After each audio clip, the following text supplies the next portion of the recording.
I've got a great question here from Shona Howitt, who's a curriculum manager of essential skills at Ayrshire College. And she had a great question, which we've kind of touched on a little bit, is how do we break down perceived barriers in our young people and help them believe that their dreams or aspirations can be a reality?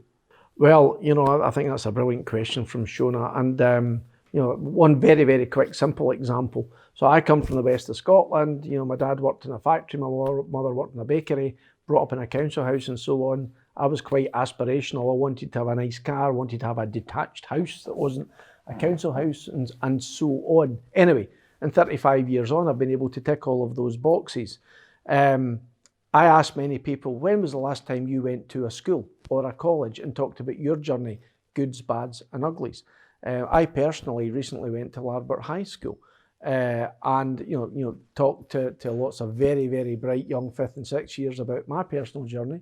And interestingly, lots of really good questions, but also interestingly, many of those kids had gone and taken on loans to buy Minis and Fiat 500s, and as a consequence of that, they had to work in the evening as opposed to study. So I think when you can actually feed back your journey, that helps to resonate with lots of bright young kids. And if you can help 1 or 2 or 3 on a slightly different path, then you've done a brilliant thing.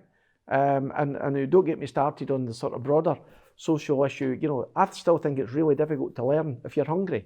So how many primary school kids, for example, still go to school and they're hungry and they will never achieve that potential because their primary need is food as opposed to actually education from their teacher. So I think lots of us, not just in industry or business, but lots of us can give back to a much, much broader church, if you like, than we do right now, if we consider it even a number 2 or a number 3 priority. Shona's doing I know Shona pretty well, and she's doing a lot of work in this area. I wouldn't be surprised if she has you down at Ayrshire College. Takes you up on your suggestion there.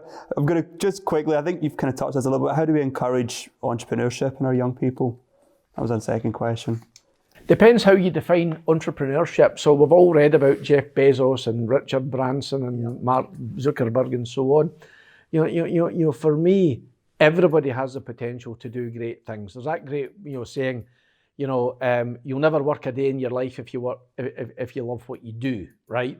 So in some ways, if you actually focus on things that you really enjoy and you surround yourself with people that you can spark off, then you can absolutely do great things.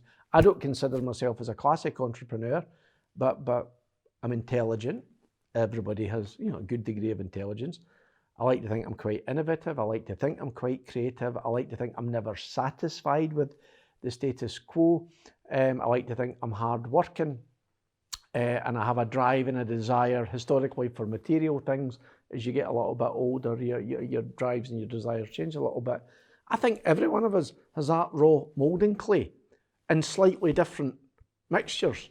Yeah. And it's how we bring what good looks like for those individuals, and we help mentor and educate and share experiences with them to do brilliant things. So, 1 in a billion will make a gazillion billion pounds, but lots of people can actually do great things and have a brilliant life and a brilliant lifestyle just by really focusing on what they're special and unique at.